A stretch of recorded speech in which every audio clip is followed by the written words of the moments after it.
Bienvenido al podcast de la vieja guardia.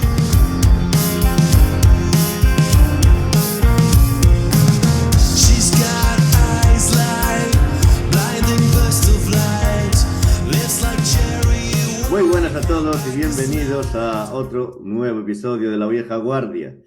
Y ya este es el sexto de la tercera temporada. ¿Quién lo diría? Ya es un número mágico porque va a ser el último de esta temporada. Vamos a tomar un descanso en Navidades. A lo mejor hacemos algún especial o algo. Pero creo que nos merecemos tomarnos un descanso, porque sufridos oyentes. Así también podéis usarlo para descubrir otros. Por ejemplo, a mí esta semana iVoox me recomienda otro podcast. ¿Por qué no? No voy a decir el nombre porque yo no me acuerdo. Pero si te gustó La Vieja Guardia, pues hay otras posibilidades. Muy buenas, y tenemos aquí vamos a hablar de la actualidad, pero antes voy a presentar a nuestro invitado de hoy, que es Anchor, un conocido de nuestra comunidad. Muy buenas, Anchor. Buenas. Y Anchor es un desarrollador que trabaja actualmente para OpenSUSE, o sea, el sueño de mucha gente que sabe desarrollar en código abierto. Y estará con nosotros y intentará responder nuestras desquiciadas preguntas. Antes de eso, vamos a comentar aquí, hay unos ciertos temas para comentar de noticias de actualidad. El último del primero, porque los últimos serán los primeros, como ya sabéis, es el de la vulnerabilidad en Log4j, Log4j, que es una vulnerabilidad que ha sacudido Internet en los últimos días. En plan, cantidad de servicios. Todos los servicios que usan Java, pues prácticamente casi todos usan ese paquete, que ha tenido una vulnerabilidad. De hecho, yo puedo explicar un poquito porque es fascinante, la verdad, pero realmente es muy peligrosa, aunque no lo parezca, porque lo que supone es que tú, cada vez que almacenas, lo típico, ¿no? Tú tienes un servicio que tiene un backend, que almacenas cosas en disco para luego, si tienes algún problema, pues poder volver atrás, ¿no? Los bancos almacenan todo lo que pueden lo almacenan, ¿no? Entonces, todas las transacciones, cosas, ¿no? La vulnerabilidad consiste en que envías una cadena de texto y cuando se almacena, la parsea, y si encuentra esta cadena, llama a un servicio remoto y se baja código para que lo ejecute el servidor. Es peligrosísimo. Estuve hoy en un evento de empresas de IoT y el espacio, y comentaron que hemos mandado esta vulnerabilidad a Marte porque el dron que vuela en Marte lleva el log G4G para almacenar sus logs. Pero bueno, a ver, no hay una forma en que una persona externa pueda almacenar algo en esos logs, pero un alienígena a lo mejor puede, ¿no? Pero es bastante difícil. Lo que sí... No, de hecho ya no, Sergio. No. Ya está automatizada y hay una herramienta que se llama Log4Shell, que si la tiras directamente te da un shell en la máquina. La vulnerabilidad ha subido a grado 10 y está todo el mundo parcheando a la carrera. Pues, a ver, yo tengo un amigo que trabaja ahí en ING y todo está en Java, por abajo, ¿no? Y los bancos, pues, hicieron una migración de COBOL a Java muy grande. Tú imagínate que haces una transacción bancaria y en el texto de la transacción metes esta vulnerabilidad. Eso seguro que se tiene que estar almacenando en el log. Es que esta semana no he tenido tiempo, pero yo he estado pensando hacerme transacciones de 1 céntimo entre diferentes bancos que yo uso para ver cuál de ellos tenía la vulnerabilidad. ¿Y eso cómo lo sabrías cuál de ellos tiene la vulnerabilidad? Es muy sencillo. Tú pones un servicio en tu servidor y se generas una cadena que lleva, pues, imagínate, http pues algo semejante, pero para el log. Y eso lo que le indica es, conéctate a este servidor a este sitio y descárgate este código. Si ves, no hace falta que descarguen nada. Lo único que haces es colocarse esta trampa y si ves que el servidor te llama de vuelta, tachan, ya puedes inyectarle código. Y como acaba de decir Manolo, pues ya ejecutas un shell y haces lo que te salga de las narices. Hombre, eso implica no solo que el banco usa ese sistema de log, sino que loguean en máquinas que pueden abrir peticiones hacia Internet, lo cual dice poco del administrador de sistemas. Esas máquinas no deberían ser capaces de abrir conexiones ellas.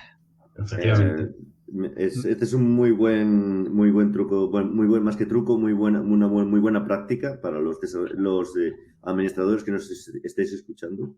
Es decir, que esos servidores sean ciegos y que no puedan conectarse a servidores externos. Bueno, aquí la primera pregunta, quería lanzarte ya así a bocajarro. Estará parcheado en OpenSUSE, ¿no? Pues si te digo la verdad, no lo he comprobado. Pues habría que tener, a ver si hay usuarios de OpenSUSE, compruébelo ahora mismo, a ver si hay un paquete nuevo y aparece la última versión de Log4j. Pues estaría bien, pero me parece que a partir de aquí va a haber alguno que va a escuchar, que va a intentar comprobar lo mismo en sus servicios bancarios. Aparte de eso, tenemos aquí, una comparativa de velocidad de BSD en nuestra comunidad, muy interesante entre Linux y BSD, saber cuál era eso. Un c64os.com, que es un sistema operativo para el Commodore 64. ¿Sí, Sergio? Sí, resulta que, pues, a ver, siempre hay desarrollos en máquinas de este estilo, ¿no? Y el Commodore 64 es una máquina súper popular por el alcance y la historia que tiene. Hay un sistema operativo moderno, en cierta manera, pues generas ventanas y puedes hacer transacciones, ficheros. Están intentando hacer, pues, alguien que se aburre, ¿no? Y tiene tiempo libre. Pero realmente para mí me parece que este tipo de herramientas, cuando tú creas un sistema operativo así para la persona que lo está creando, es una forma increíble de aprender. Entonces, aunque yo no tengo tiempo, si cualquiera que tenga tiempo, en vez de ver la televisión, yo creo que hacer un sistema operativo de lo que sea. Hemos hablado mucho de sistemas operativos extraños, ¿no? Como el sistema operativo aquel loco de el Tempelos. El Tempelos. Sí, el pobre hombre que falleció hace unos años. En ese caso, pues ya nos parece un poco extremo, pero un sistema operativo para Commodore, pues no sé. Si algún día logro ir a casa de mi madre con todo esto del COVID, que llevo un montón sin ir, a lo mejor me traigo el Commodore 64 de vuelta. De hecho, hemos tenido a un desarrollador de MSX, porque Commodore creo que hay más en Reino Unido. En España, creo que se llama más. Es un poco anterior al Commodore, ¿no? Pero yo creo que en España, ya cuando empezaba a haber PCs, yo creo que la gente hizo el salto más de MSX, Amiga, PC, o MSX incluso PC, más que Commodore. Yo creo que en España, en Inglaterra sí. En Inglaterra sé que Commodore se llevó muchísimo. En España también tuvimos mucho Amstrad. También, por eso. El PC, el 464, que es por donde empecé yo, el 6128, que llevaba la disquetera. Sí. Hay una... Bueno, no sé si, Manolo, si quieres comentar algo de la comparativa de resultados entre BSD y Linux. ¿O BSDs? Bueno, no sé si han comentado algo ya. No. Vale. Pues nada, salió una comparativa entre varios sabores de BSD y varios sabores de Linux sobre velocidad. Y me sorprendió bastante quién quedaba de los primeritos. Es un sistema operativo basado en Linux que se llama ClearOS. Yo no lo había probado y la verdad es que lo probé y va realmente como un tiro. O sea, arranca súper rápido, abre las ventanas de lo que sea a toda leche. El Emacs, que siempre suele tardar sus 2 segundillos en arrancar, le das Emacs Enter y aparece sobre la marcha. Me pareció bastante sorprendente. Quise investigar un poquito sobre cómo van los paquetes y cómo se puede instalar. Y conseguí instalarlo, pero no se lleva muy bien con VirtualBox, entonces me guarré un poco. Pero me llama la atención que los paquetes no son paquetes, sino que son conjunto de paquetes. O sea, tu paquete mínimo es un conjunto de cosas. Un y cuando tú le metapaquete. dices, no es un metapaquete, sino directamente es el conjunto. Entonces, si tú le dices, instálame, pues yo qué sé, instálame SSH, él te instala 4 o 5 paquetes juntos y no hay forma de instalarlos por separado. Es como si fuesen una única unidad. El programador principal de Clear Linux OS, porque esto era una iniciativa de Intel, trabajaba conmigo en la oficina en Intel, se llama Dimitri John Ledkovs, y ahora trabaja en Canonical. Le hicieron una oferta que no pudo rechazar, pero era la idea es que tiene que ser un arranque absolutamente instantáneo, ¿no? Para no tener máquinas virtuales, no tener nada, sino que en unos milisegundos el sistema levante para poder arrancar un servicio sin tener que hacer un levantamiento, ¿no? Y el tío es un absoluto genio, es un absoluto genio. Entonces, a mí me parece que es una pena que no haya crecido más, pero bueno, es este tipo de cosas. Es una iniciativa que en cierta manera viene de Intel, intentando que Intel sea mejor para el cloud, ¿no? Intentando ofrecer alternativas, pues, para que vas a tener una máquina virtual X o tener un servicio, pues, un Docker, un contenedor, cuando puedes arrancar una máquina completamente de cero en unos milisegundos y ya está lista para servir. Entonces, no sé, a mí me parece todo ese tipo de en esa línea Amazon también lo intentó en su época, sacar una distro de Linux que arrancase en nada, en cero, más rápido que un contenedor, y la verdad es que también funcionaba muy bien. Creo que puede ser un camino alternativo a todo este rollo de los contenedores. De hecho, creo que Kuber ya tiene como backend la posibilidad de arrancar una máquina en vez de un contenedor. Pues veremos en qué acaba todo esto o por dónde va todo esto, porque creo que ahora mismo lo que está más en moda de los últimos años es la virtualización ligera. Los últimos meses, años, lo que sea, la virtualización ligera para el tema de las lambdas principalmente. Todo el mundo usa lambdas porque las lambdas al final es una manera de disminuir la complejidad del software a costa de moverla a otro lado. Un día habría que hablar de las lambdas. Veo que Anacor me está dando la razón, pero bueno, hablaremos de esto en unos minutos.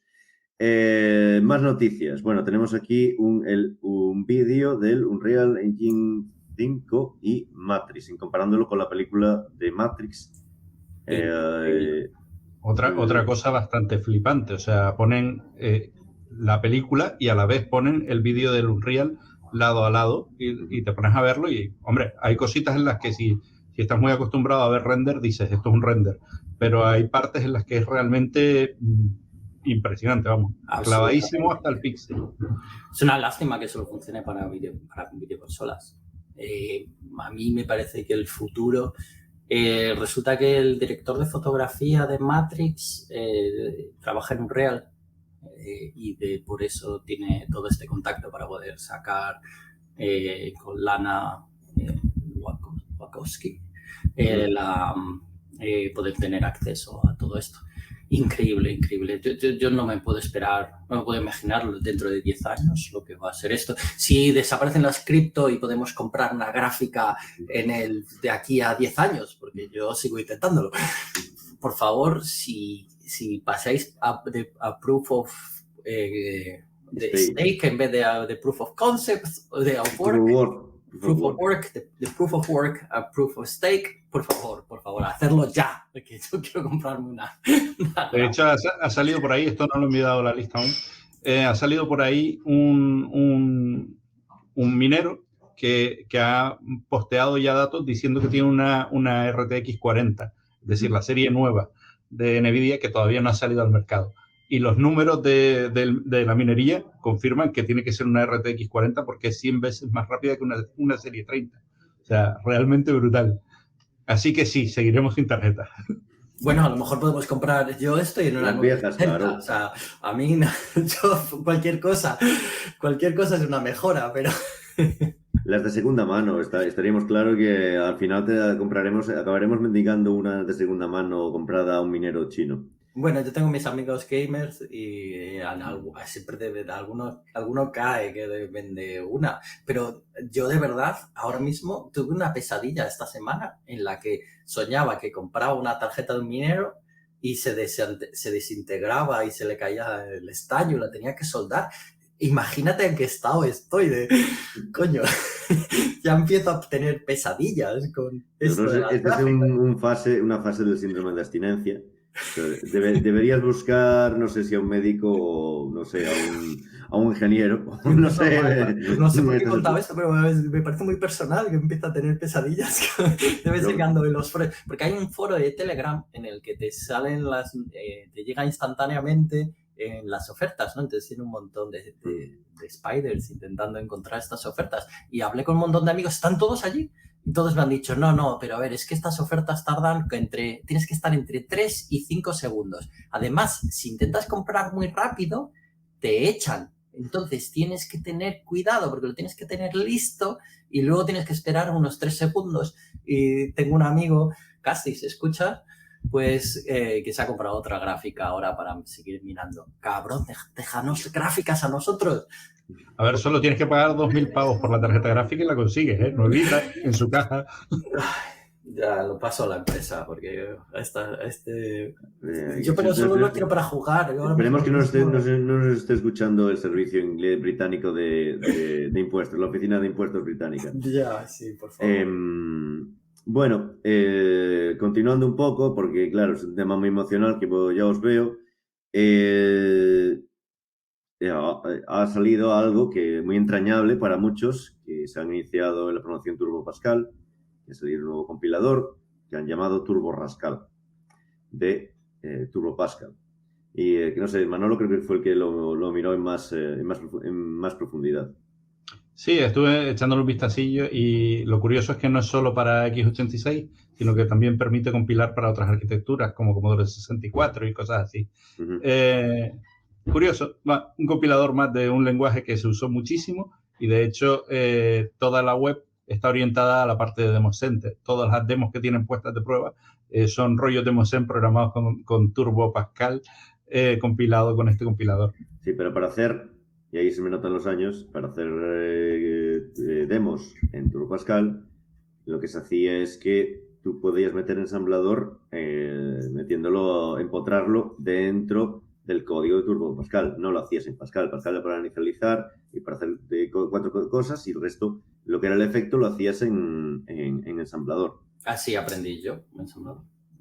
Hacía todos mis polyfillers de los motores 3D que programaba, se hacían los renders de líneas, todo eso. Habría que mirar a ver cómo se hace ahora el ensamblador, porque se puede hacer la arquitectura, sigue siendo lo mismo, pero para usar las instrucciones nuevas y usarlas de la manera que se requieren ahora mismo, es desde hace 20 más años. Trabajo. Tienes instrucciones nuevas que usan registros más grandes, es simplemente más trabajo usar más instrucciones. Pero es inviable también, porque lo que sucede es que el compilador también tiene ramas dependiendo de la arquitectura en la que esté corriendo. Entonces, realmente, ¿qué vas a optimizarte? Pues ahora vas a optimizarte, pero todos estos micros es inviable.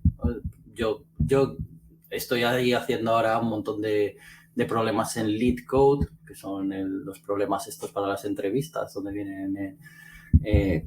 donde la gente sube los problemas para las entrevistas de Google, todos estos sitios, y me estoy torturando otra vez sobre el tema. Y yo mis optimizaciones que pensaba que seguían siendo buenas, resulta que no, porque termino uno de estos problemas y quedo en el 10% en la tabla del 10% de rendimiento. Y entonces empiezo a mirar el código de otra gente que ha hecho el mismo algoritmo, y el mismo algoritmo exactamente igual, porque los que quedamos ahí por encima del 10 parece que hacemos exactamente el mismo algoritmo, ellos acceden a la RAID directamente, ¿no? Y se ve que el compilador optimiza muchísimo mejor que yo haciendo los punteros, obviamente porque paraleliza mucho mejor que lo que hago yo haciéndolo a mano. Entonces, pues hombre, si te dedicas a trabajar en ensamblador, sí. De todas maneras, había un dicho en Intel que se decía que el ensamblador es un lenguaje de alto nivel en este momento. porque lo que tienes es... luego llega el microcódigo y lo vuelve a rehacer todo a su manera. Entonces, ¿tú qué demonios sabes lo que hay debajo, ¿no? Tú puedes optimizar y luego dentro ya el micro, la versión del micro, tienes un Quark y va a hacer otra cosa completamente que tu i7. Entonces... Bueno, no sé si lo vieron, hace mucho tiempo que lo vi, así que no me acuerdo exactamente del detalle, pero había un rayado por ahí que se había dedicado a desensamblar, de cierta manera, el microcódigo del procesador para meter su propio microcódigo open source by himself, ¿vale? Entonces me parecía muy curioso. Fue como, wow, bájate un poco más a ver si llegas más abajo. Pues la verdad es que yo creo que esto era visto hace mucho tiempo que el ser humano no podría hablar directamente de tú a tú en ensamblador, que necesitaría algún intermediario y llegar a algún momento, excepto algunos casos. Javier, yo creo que ahora ya no está metida. Esa persona de la que usted me habla, yo creo que ahora ya no está metida en eso, aunque nunca se sabe. Pero... ¿Cómo que no? Hombre, se sigue leyendo Boost solo para entretenerse. Pero Boost es diferente. Boost es una librería de memoria. Pero Boost es muchísimo más difícil que el ensamblador más difícil. Eso es cierto. Es más difícil entender Boost, una librería de C++, que no una rutina de ensamblador. Pero eso no es nada, cuando le dio por leerse el estándar HDMI a nivel de señales eléctricas. O sea, ya ahí sí que... Sí, seguro que se hizo la electrónica en una FPGA o algo que... Sí, también las FPGAs, esa revolución. Hablando de eso, bueno, no sé si queréis conectar el Hardware Pioneers de Londres. Que sí, están volviendo un poquito los eventos de físicos. Entonces, yo estoy muy unido al Hardware Pioneers porque es un evento que sucede en Londres. Sucedía pues 2-3 veces al año, a veces más. El tema es que desde Intel lo patrocinábamos y a mí me tocaba ir allí a hablar de cosas nuestras, ¿no?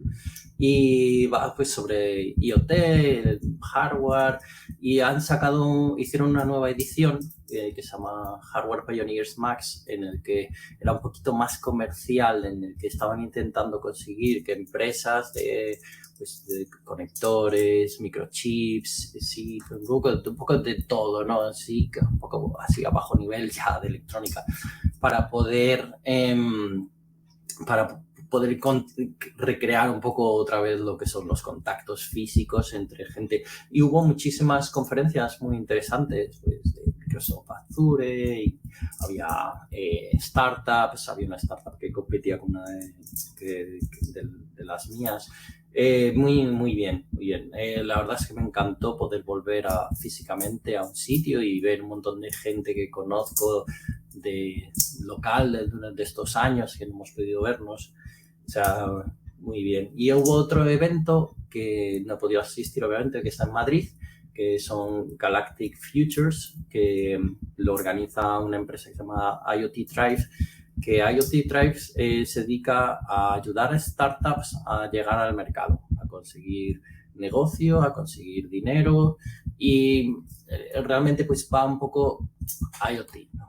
Va el Internet de las cosas, pero están diversificándose hacia pues, todo lo que tiene que ver con tecnología, Deep Tech, el espacio. Entonces, lo que fue hoy fue un evento en el que hablaron pues gente de grandes empresas del espacio y startups que se están dedicando a lanzar cosas al espacio. Entonces, había una empresa española que está creando una red que está lanzando microsatélites en los Falcon 9. Y la verdad es que me pareció fascinante que una empresita así pueda crecer en España. No lo sé, ojalá vuelvan los eventos. Por desgracia, creo que aquí en Inglaterra nos van a volver a encerrar en casa, pero si vuelven a salir los eventos, yo estoy deseando ir a todos. No, la verdad es que creo que todos no es lo mismo, ¿no? O sea, muchas veces el evento online, o sea, excepto algunos casos, a lo mejor como la TahugoConf, que tenía otro tipo de conexiones, pero habitualmente yo podemos decir que no es lo mismo y que estamos deseando poder volver a ver a la gente en persona. Y bueno, hay otro que es el IoT Drive de Madrid, Galactic Features, IoT Drive Madrid. Sí, lo acabo de hablar. Vale. Lo podemos saltar. Es exactamente lo que Sí. acabo de decir del Vale, espacio. vale. Estaba mirándolo en la lista, tenemos un evento más, pensaba que era adicional, pero no. No, es lo que he hablado, que había estos 2 eventos. Y Sí. te tienes No, que pensaba escuchar que la el empresa podcast española para había ido a enterarte. Londres, pero yo veo que no es posible. Claro que no pude ir, que el evento de Hardware Pioneers sí que fue aquí en Londres, pero el de Galactic Features, si tenéis una empresa y queréis hablar con IoT Drive, pues mi empresa que nos dedicamos a impresión 3D, hemos pasado por la aceleradora, no toman ningún tipo de equity ni parte de la empresa, entonces tiene su utilidad igual que puede tener tu utilidad Techstars o Y Combinator, pero aquí al menos no se llevan una parte de tu empresa, pero tampoco invierten. Entonces, son cosas de startups que normalmente quedan un poco fuera de la parte que solemos hablar en el podcast. Hablamos más de tecnología y más de... tiene relación porque no deja de ser el Internet de las cosas y el espacio y tecnología en general. Bueno, y hasta aquí la primera parte y ahora empezamos con la segunda, con el tiroteo. Pues hablamos un poco con nuestro invitado de hoy, con Arco. Y siempre hacemos la primera pregunta para ir calentando. Tú, Arco, ¿cómo te metiste en esto? ¿Quién te metió? ¿Por qué fue Manolo el que te dijo, mira, aquí esto es un ordenador y esto engancha? No, bueno, cierto es que conozco a Manolo desde que éramos niños y que sí es verdad que tema cacharreo, hardware, programación y demás es algo que hicimos juntos porque éramos vecinos y nos iniciamos antes de que existiera Internet. Claro que nosotros tenemos ya una edad. Bueno, existiría, ¿no? Estaría en alguna universidad americana y todas estas cosas, pero mucho antes de que realmente nadie en España tuviera en su casa una conexión a Internet. Y oye, pues yo tengo un libro o un profesor que me enseñó oye, que tengo esta máquina, he conseguido un juego que tal, pero mi ordenador no va porque lleva una CGA de 4 colores, pero en el tuyo sí va porque es una Hércules que es monocromo, pero tiene mayor resolución que la CGA, qué bien, pues este lo jugamos en el tuyo, el otro lo jugamos en el mío. Y por ahí, pues, el gusanillo típico de todos los que crecimos con ordenadores, con los primeros PCs o incluso con los CPCs, con esa época de los 90, ¿no? Y a partir de ahí, pues realmente ya no hubo vuelta atrás. Yo nunca me planteé dedicarme a nada en la vida que no fuera cacharrear y programar. Y bueno, pues al final entré a la carrera en la Universidad de Las Palmas de Gran Canaria, igual que Manolo. Y ya en la universidad descubrí el tema del software libre, que realmente... Otra droga, es como Sí. un refinamiento de la informática, que es el software libre. Exacto. Ahí me pilló muy fuerte. Empecé por lo típico, por curiosidad, usando Linux y tal y cual, más por una cuestión de lo que me permitía hacer desde un plano técnico. Me permitía hacer muchas más cosas que MS2 y Windows, que eran los sistemas que por aquella época podías tener, o tenías MS2 o tenías Windows. Y con Linux descubrí, primero porque técnicamente me permitía hacer barbaridades, y luego fue cuando eh, enganché con la filosofía que había detrás, y a partir de ahí pues ya muy metido desde siempre en todo lo que es el mundo del software libre, haciendo activismo, y eso, tuve mi propia empresa, también me relacionaba con el mundo del software libre, y al final salió una oportunidad de trabajar para SUSE, hace ya 8 años puede ser. Más. Que es puede ser que más. Fue en el 2013.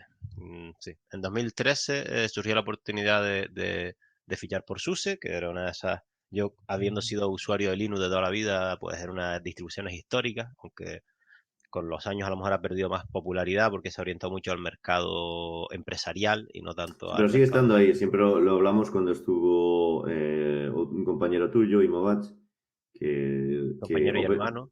Vale, también. Ese es un dato nuevo, pero bueno, aquí.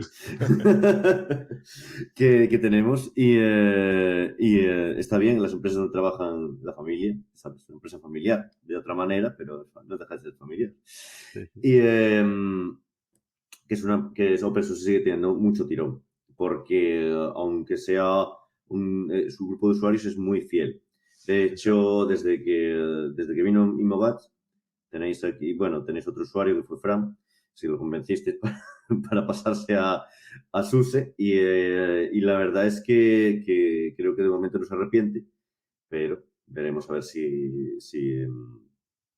veremos a ver por dónde van los tiros de las distribuciones y todo eso. Bueno, en OpenSUSE creo que tú trabajabas en la parte del instalador.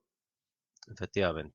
Hacerte una puntualización, porque siempre se confunde mucho, problema, culpa seguramente nuestro. Está por un lado SUSE, a secas, que esa es la empresa en sí misma, y también es una distribución, SUSE Enterprise Linux, que es una distribución más orientada al mercado empresarial.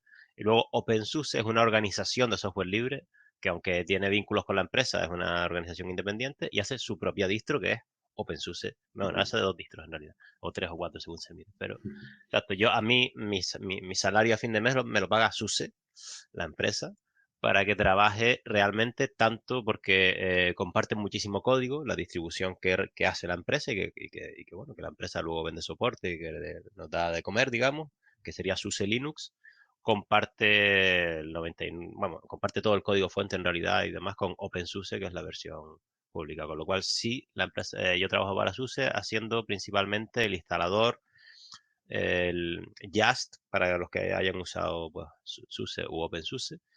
Ella tiene sus años, porque la Sí, conocemos desde hace bastante tiempo. ya, y mucho código está ahí desde ese momento, o sea, no creas que, o sea, no es la primera vez que tengo que tocar código que tiene 18 años, que podría ya conducir. Y ese Entonces, código que está en C.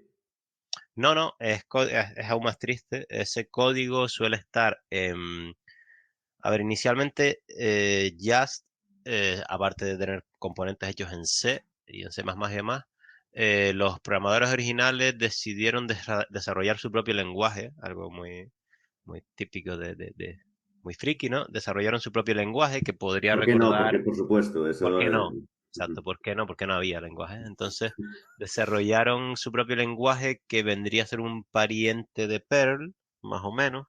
O sea, un pariente de Perl. No nos llegó el Perl, la expresividad del Perl, que está considerado uno de los lenguajes con más posibilidades, realmente. Sí. Porque, o sea, una cosa es que no nos llegó y tuvieron que hacerse como un derivado de Perl o un Sí, es un dialecto lenguaje de Perl. totalmente distinto, pero a mí, si tengo que decir a qué me recuerda, pues sería un poquito a Perl, ¿no? Entonces crearon ese lenguaje con su compilador, su intérprete, etcétera, etcétera, que se llamaba YCP, probablemente Jazz Component o Jazz Compiler, lo que sea, porque además hicieron también un sistema de componentes, también desde cero, que también se llamaba YCP, tuvieron la misma buen juicio que la gente de Java llamando Java a todo, Jazz ahora nos llaman Compiler, medio claro, lenguaje. claro. Sí, sí.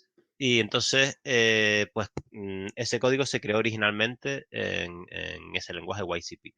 Llegó un momento en que, tras un montón de años, se dieron cuenta de algo que es evidente visto en retrospectiva, y es que se habían creado su propio nicho y era imposible conseguir que nadie contribuyera, que nadie se instalara tal, porque el lenguaje estaba o sea, el Just estaba desarrollado en su propio lenguaje y tenía su propio sistema de componentes. No sé, Por ejemplo, yo pensándolo mal, pensaría que se estaban asegurando el puesto de trabajo. exacto, sí. Eso es lo que parece. Entonces, lo que se hizo fue migrar todo el código a otro lenguaje. Evidentemente, era un trabajo que no se podía reescribir y se hizo una migración automática se reescribió un software que se llamaba el YCP Killer, que es realmente técnicamente es todo una hazaña, porque entendía esta especie de dialecto de Perl y lo reescribía a Ruby. ¿Vale?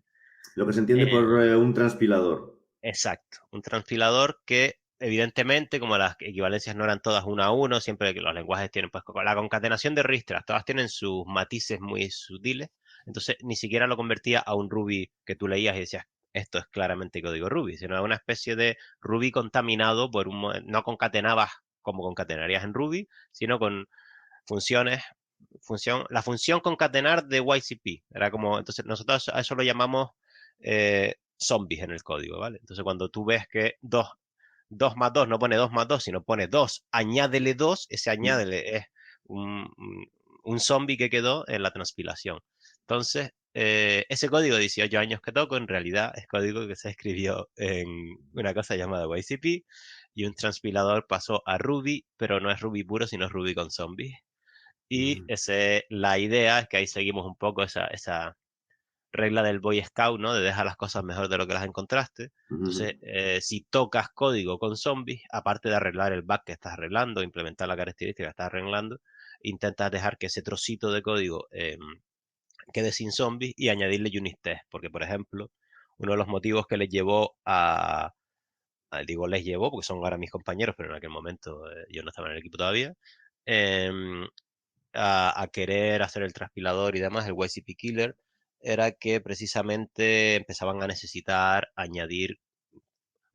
escribir unit test. ¿Qué frameworks para unit test hay disponibles en YCP? Vaya, el que nosotros hagamos. No hay ninguno, evidentemente, porque no hay un ecosistema. ¿O qué sistema de integración continua? ¿Qué sistema de lo que sea? Todo este ecosistema que surge en torno a un lenguaje, pues no lo había, porque era un lenguaje totalmente desarrollado en la casa. Entonces, una de las principales motivos fue que queríamos tener unit test. Entonces, cuando tocas un software, cuando toca, en nuestro caso, las reglas que si tocamos código autoconvertido, matamos a los zombies y le creamos unit test, porque ahora sí podemos, porque eso ya es código Ruby y ya tenemos todas las herramientas que hay en Ruby para crear unit test. Y así es de triste, es mi día a día.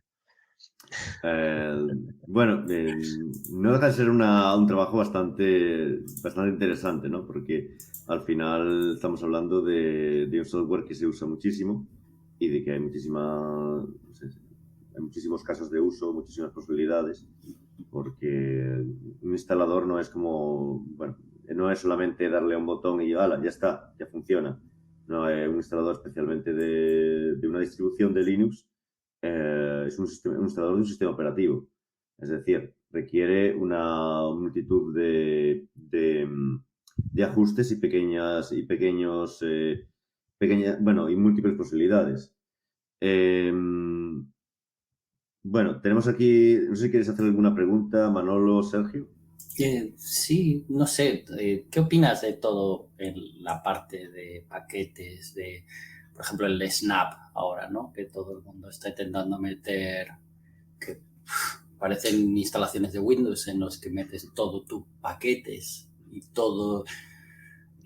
No sé si empieza a ser una moda que va a venir. A ver, en cierta manera tiene su sentido porque una vez que se genera más usuarios, es más general, pues no puedes mantener todo exactamente con los mismos paquetes. Yo siempre tengo problemas con un OpenSSL que se pelea con la 1.1 y la 1.0 y la 1.2 y si aplicas Snap, pero ¿qué opinas de toda esta parte de paquetes? Porque vosotros supongo que si seguís usando la misma arquitectura, pues serán paquetes tradicionales como puede ser Debian, ¿no? Instalas este paquete.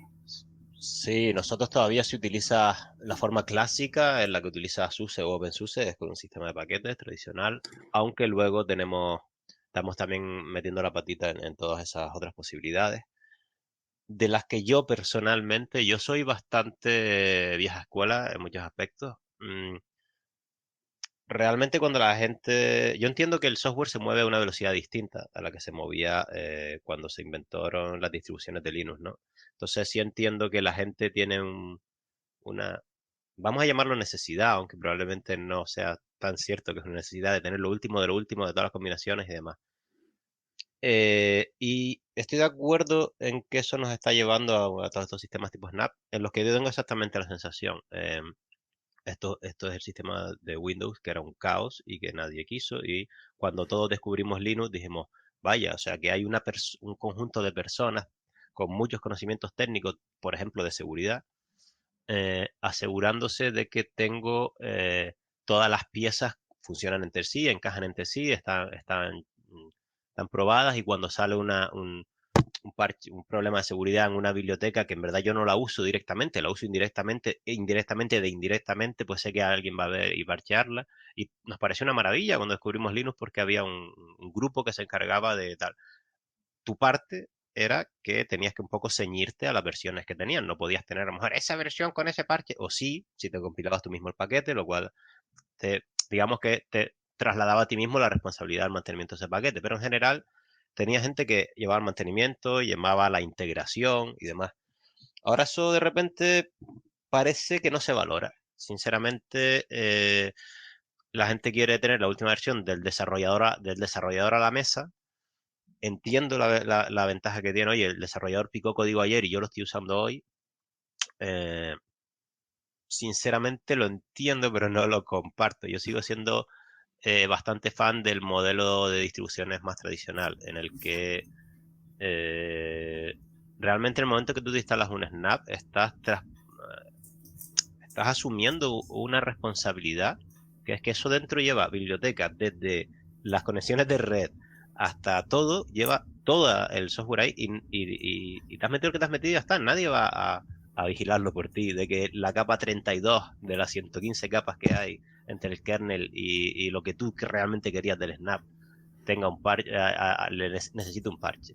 Entonces yo creo que las distribuciones se crearon en su día por una necesidad real. La integración de los componentes y la seguridad son una necesidad real que no ha desaparecido y simplemente la gente es feliz pensando que no está ahí, pero no creo que ninguna de esas herramientas... Yo voy a aprovechar para meter mi cuña y contar el caso real que tengo ahora en mi máquina, que es el caso de Audacity. Es decir, Audacity, para la última versión de Snap, está rota. Y la versión, porque o sea, me sucede exactamente lo que acabas de decir. Para poder editar este podcast viene muy bien tener Audacity con un filtro especial que viene en la última versión, en las últimas versiones. Pero curiosamente la última versión que se instala en Snap funciona, pero hay una parte que no funciona, que es no conjuga bien con los drivers de audio, por lo menos con la configuración que tengo yo ahora mismo. Y eso es porque no está probado bastante. O porque es una versión beta, es una versión de lo que hay en Snap y de hecho simplemente no funciona. Entonces tengo que hacer una combinación Snap me acaba de crear un problema adicional. Es así.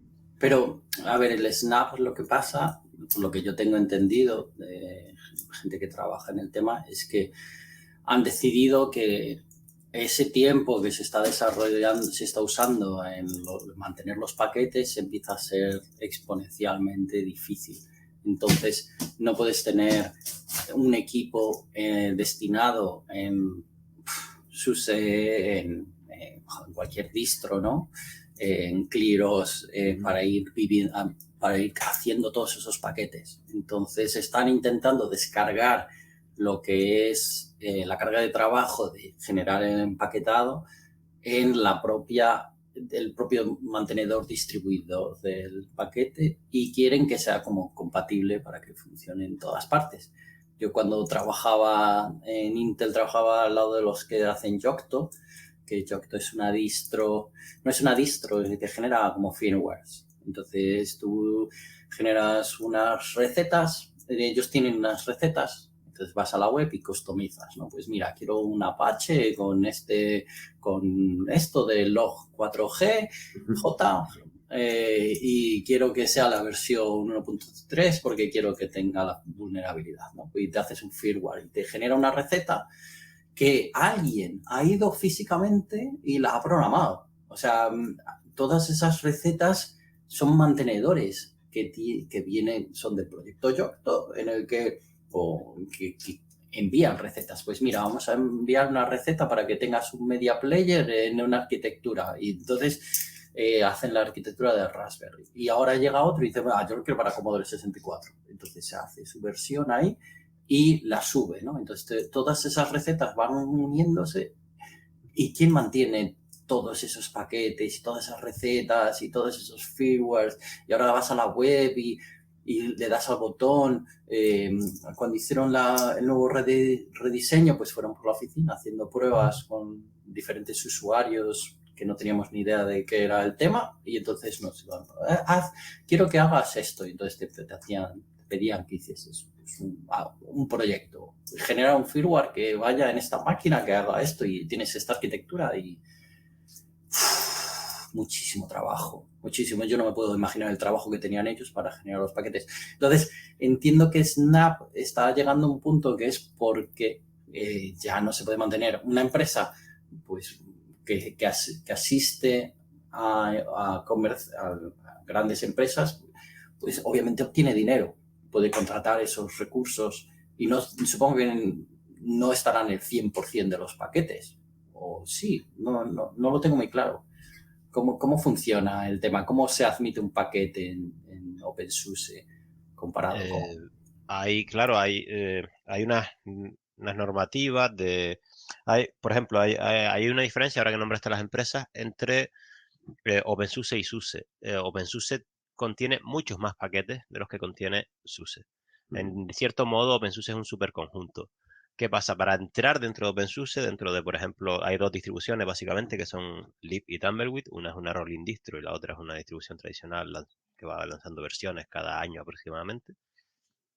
Pues básicamente hay unas normas que los paquetes deben seguir y demás, y debe tener un mantenedor activo, uno o varios mantenedores activos, y luego siempre, aparte, hay una figura que son los reviewers, que aparte de lo que el propio mantenedor del software supone que ha mirado, ellos a lo mejor esa persona no entiende de Apache, el reviewer no entiende de Apache, pero sí sabe de empaquetado y sabe que de la forma que se está empaquetando no está acorde a las normas de la distribución. Entonces, de alguna manera, el mantenedor del paquete, que tiene que existir y tiene que estar activo, y si no el paquete se saca, desde el momento en que el mantenedor demuestre falta de actividad y demás, se quita el paquete de la distribución. Es el que conoce pues el software que está empaquetando, que no puede desarrollarlo, no, pero conoce el software, sabe cuando hay un problema de seguridad y demás. Y luego la siguiente línea de defensa, que es el revisor, sabe cuando un paquete es acorde a las reglas de la distribución para que encaje bien con los demás paquetes. Luego, para que algo esté en SUSE, por ejemplo, en SUSE tú en OpenSUSE puedes elegir, oye, quiero un servidor web y tienes varios para elegir, o quiero lo que sea. En SUSE hay una política mucho más estricta en general, un software para cada tarea, porque lo que ofrece SUSE es mantenimiento pagado, es decir, yo te aseguro que no va a haber problemas de seguridad, y no te lo puedo asegurar de todos los programas del mundo, porque tendría que contratar a un auténtico ejército y un experto en Nginx aparte de un experto en Apache. Así que, y entonces ahí se sigue el mismo principio, en el que cada paquete tiene que tener su mantenedor, que puede ser que el mismo mantenedor que lo mantiene para SUSE, cobrando por ello, es también el que mantiene la versión de OpenSUSE, pero también se da el caso de que el mantenedor de OpenSUSE es uno, que es un voluntario, y el mantenedor de SUSE es otro. En ese caso, normalmente verás una diferencia en la versión. Probablemente el de OpenSUSE sea más proclive a meter versiones nuevas, porque no hay nadie pagándole para asegurar que no hay ni un solo bug, mientras que probablemente el mantenedor de SUSE, antes de meter una nueva versión, se lea el código para asegurar que no se está metiendo nada problemático. Pero básicamente ese sería el sistema. La responsabilidad recae sobre un mantenedor o más de un mantenedor por paquete, como primera línea de defensa, como alguien que conoce el dominio, alguien que sabe de qué va Apache y demás, pim pam, y me estoy poniendo Apache como ejemplo, y luego revisores que aseguran más de la parte de integración, de que no se está haciendo nada que pueda poner en peligro lo que es la integración de todos los paquetes. Y claro, todo eso, como tú bien decías, es un montón de trabajo. Implica que el que mantiene el paquete X sepa sobre X, sepa leer el código, esté en contacto con Upstream, con los desarrolladores. Oye, pues si es la comunidad que desarrolla, por ejemplo, por seguir un ejemplo Apache, es un montón de gente. Pues son gente que está ahí, que les está de correo, el mantenedor del kernel, o los muchos mantenedores que tenemos para el kernel. El kernel es un ejemplo extremo de donde se ponen muchísimos recursos. Muchos de ellos son desarrolladores del núcleo, que desarrollan, hacen parte del núcleo de Linux, pero además se encargan de mantener el paquete que tenemos. Pues efectivamente es un montón de trabajo. Mantener una distribución requiere conocimiento de un montón de áreas, y combinar todo eso en una sola distro es algo que efectivamente soluciona Snap. No necesitas, tú puedes lanzar un paquete sin tener todo ese conocimiento. Evidentemente, como no tienes todo ese conocimiento, la parte de Snap, si tú desarrollas el paquete X y lo lanzas como Snap, puedes poner la mano al fuego porque X está bien hecho, pero X se apoya en 15 capas de las que tú no sabes nada. Y tú, creador del paquete Snap de X, eres un experto en X, pero no tienes ni idea de las 15 capas que van por debajo. No puedes asegurar su calidad como lo puede asegurar una distribución en la que sí hay un mantenedor de X que se coordina con mantenedores de las otras 32 capas. Por eso es por lo que entiendo que para mi ordenador de casa está muy guay. De la misma, me pasa un poco lo mismo con Docker y demás. Docker, cuando se inventó, qué guay, así puedo desarrollar. Y después cuando vi que Docker se usa en producción y ahora es un estándar, está bien, es correcto, y soy yo el raro. Pero sinceramente siempre pensé que era una excelente herramienta de desarrollo. La primera vez que alguien me habló de poner un Docker en producción, dije, ¿qué haces? No es para eso, lo estás usando mal. Lo has entendido al revés. Y al final no, el equivocado era yo, porque ahora todo el mundo pone Dockers en producción. No, pero Pero... tengo que romper una lanza muy grande por ti, porque yo fui uno de los pioneros que alguien, cuando salió Docker, mi equipo por aquel entonces se empeñó en usar Docker.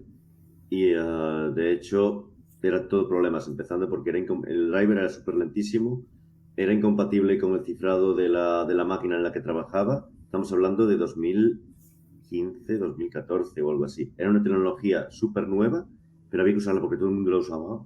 Pero realmente, por aquel entonces no, lo que sucede con el software, que tiene la propiedad de que poco a poco lo vamos mejorando. Entonces, si hay un interés en mejorarlo y en que salga nuevo, pues tendremos un software que es mucho más robusto. Lo que sucede es eso, es que, claro, eso va en contra también de nuevas funcionalidades y mejoras que suceden en el software muchas veces, ¿no? Es decir, no se puede ser tan ágil cambiando cosas cuando hay que revisar todo lo anterior y no es fácil de revisar, aunque tengas tests, los tests no lo cubren todo. Aunque tengas pruebas automatizadas, eso no lo cubre todo, ni de broma. Entonces, tal vez en algunos proyectos sí, pero en proyectos que son muy complejos, con cientos de miles de líneas de código, es muy complicado. Pero yo creo, sí, continúa. No, lo último es eso, y las capas son fundamentales. De hecho, el fallo que comentaba antes de Audacity está en las capas de conexión con los drivers de audio, o Alsa y Pulse Audio. Y es un fallo que viene en las capas. El software funciona perfectamente, se puede aplicar todos los filtros y todas las operaciones a los archivos de audio, pero el problema viene en la interacción con el sistema operativo. Sergio. Yo creo que el problema siempre viene un poco con cuando un proyecto se vuelve muy grande. Entonces, a medida que un proyecto va adquiriendo responsabilidades y va intentando cumplir todo lo que se le pide, se vuelven monstruos muy grandes, muy difíciles de mantener. Cuando entra un proyecto nuevo que hace una limpieza y arranca todo de cero intentando cumplir un objetivo, ¿no? Este software va a hacer esto, ¿no? La típica política de Google si una librería tiene que tener objetivos muy claros y definidos, si no se mete funcionalidad, si una función no va a hacer más de una cosa, ¿no? Tiene que hacer estas 4 cosas y las tiene que hacer bien. No puede dedicarse solo a esta, ni puede hacerlo absolutamente todo. Que luego miras el Android y es un monolítico brutal, que parece que han roto todos sus esquemas internos. Pero el caso es que una vez que un proyecto empieza a crecer, como Docker, pues ya empieza a intentar hacerlo todo. Y al final se convierte en, pues mira, arrancamos una máquina y se convierte, seguro que acaba siendo, pues ahora arrancamos Docker, pero ya no nos hace falta un sistema operativo por debajo. Y entonces termina la máquina virtual y ya está, ¿no? Sí, sigo diciendo lo de siempre. Sigo pensando que Docker se entendió mal desde un principio por mucha gente, que el Docker Hub está lleno de contenedores mal pensados, mal fabricados, mal diseñados, que la idea original era arrancar un único proceso de forma aislada y que si miras el 90% de los Docker que hay en Docker Hub, primero te arrancan un systemd o te arrancan cualquier gestor de arranque y luego te arrancan 37 dependencias en el mismo contenedor. Entonces el resultado es un completo fracaso. Yo ahí habría que hablar de ese tema, porque una cosa es la dependencia y otra cosa es que sea un simple proceso, es decir, un proceso puede tener miles de dependencias. Sí, yo no hablo de que tenga dependencias o no, de que arranques 37 Docker independientes que todos se conecten, me parece correcto, pero de lo que me quejo es de tener un único Docker que arranca 37 procesos. Eso sí. De hecho, eso era un hack que existía desde el principio, porque en el principio Vale, mucha gente que dijo, vamos a usar Docker, vale, pero es que a mí me hace falta que Docker arranque con 4 procesos al mismo tiempo. Vale, pero no se pensó para eso, ¿vale? Pues, y creamos el modo privilegiado, entre otras cosas. No, ahí... pero a ver, Docker tenía la solución pensada para eso. Quiero decir, existía la forma de arrancar 4 contenedores que se comunicaban entre ellos. Lo de que hecho, pasa era es que llamaba PIC y se pasó a llamarse Docker Compose. Optamos por pensar que Docker era una máquina virtual ligera. Y entonces, y sigue pasando a día de hoy, la gente levanta un Docker, luego se mete por SSH, empieza a hacerle personalizaciones a mano y es como, espera, que esto no es para esto, que esto estaba pensado para hacer una golden imagen de un proceso que arranca y ya está, y limpito, y que tú aquí no metes mano. No, pero yo creo que al final ellos mismos han potenciado ser un reemplazo de las máquinas virtuales. Y si ves todos los Dockers, ahora es en plan, bueno, pues ahora te arrancas un Docker con una MySQL y ahora te arrancas un Docker que corre PHP-MyAdmin y ahora te arrancas un Docker que te hace un servidor Apache. Y yo, por ejemplo, tengo Ubiquiti en la fábrica y para gestionar los Ubiquiti tengo que arrancarme un MongoDB que se conecta contra un servidor que no sé qué está corriendo, que ejecuta el contenedor que ejecuta Ubiquiti. Por favor, o sea, al final yo para instalar esta aplicación, que no deja de ser, parece una aplicación bastante ligera, tengo que instalar todos estos Dockers y tenerlos coordinados y, por favor, en la misma... No tienes. O sea, Docker es una buena solución. No lo puedo hacer. Docker es una buena solución para lo que es. Quien dice Docker dice cualquier contenedor o dice incluso Kubernetes. Tú para arrancar una aplicación que vayas a un servidor web con un MySQL y no sé qué, no tienes por qué arrancarte un Docker. Lo podrías arrancar directamente en la máquina virtual o en el hierro o en lo que quieras. El rollo es, empezamos pensando en la idea de hacer esto escalable y al final, para el día a día, para arrancar pues lo que tú decías, para arrancar un Hola Mundo web, nos montamos una infraestructura de 37 Docker conectados por si escala algún día. Si escala algún día, ¿el qué? ¿El Hola Mundo que tienes en tu casa corriendo? La verdad es que este es un debate muy curioso, muy interesante. Y no sé si Anchor tienes datos sobre la forma en que se está ejecutando más OpenSUSE hoy en día. Es decir, porque OpenSUSE ofrece incluso, creo que tenéis un sistema para contenedores o algo así. Sí. Hay un sabor, digamos, de la distribución, tanto de SUSE, la empresarial, como de OpenSUSE, que es MicroOS, y bueno, en general variantes en esa idea. Que sí, que la idea es que es una especie de runtime, es una distribución muy mínima donde se intenta que después todo corra como contenedores. De modo que es un sistema que, por ejemplo, no incluye Just para configurar el sistema ni nada de eso. Y incluye lo muy mínimo. Y luego la idea es que tiene muy pocos paquetes disponibles porque tú no vas a instalar paquetes en esa distribución. Lo que vas a hacer es correr contenedores encima. Es una parte del proyecto con la que, como no contiene Just, de hecho usa Just para la instalación, pero porque la idea es que Just es el instalador y luego también normalmente en una SUSE o una OpenSUSE se te quedaría Just instalado para posteriormente tunear, configurar y hacer lo que quieras con esa distribución. Aquí Just está en el CD, por así decir, está en el medio de instalación, en el USB o lo que quiera que la imagen virtual normalmente, porque en esto no hablamos de máquinas físicas habitualmente. Está en ese instalador, te deja ahí MicroOS instalado y ya está, no se instala a sí mismo. Y a partir de ahí, pues eso es una selección de paquetes bastante mínima y corre todo como contenedores.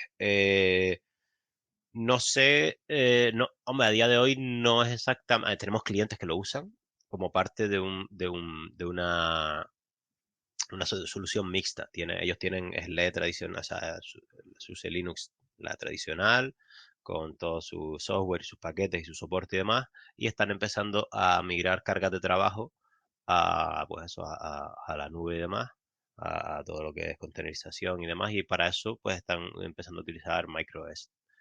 Y luego en la parte de OpenSUSE, que tiene una distribución equivalente, que es donde realmente hacemos a lo mejor un poquito más de investigación y desarrollo, por así decir. Ahí han probado, pues pasaron han cambiado el sistema que se utiliza para correr los componentes, los contenedores, te digo cómo es esa parte la controlo mucho menos, se va probando.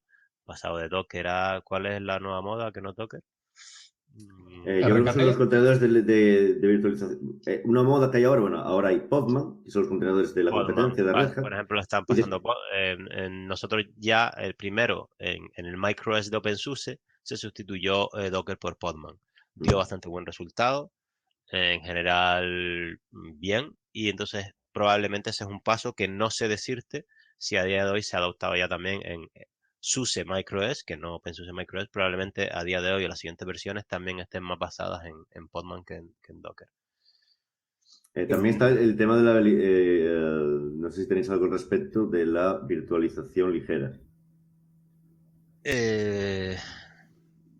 No sé si MicroOS, aparte de Podman y demás, y de los contenedores, también ofrece algo en esa línea. Como te digo, en todos esos sistemas, como se busca el minimalismo, pues son Por sistemas en eso. los que solemos quedar la parte de la distribución que yo hago, que es el instalador, configurar y demás, que no es algo ligero, es algo más bien para este típico debate, ¿no? De ganado frente a mascotas, ¿no?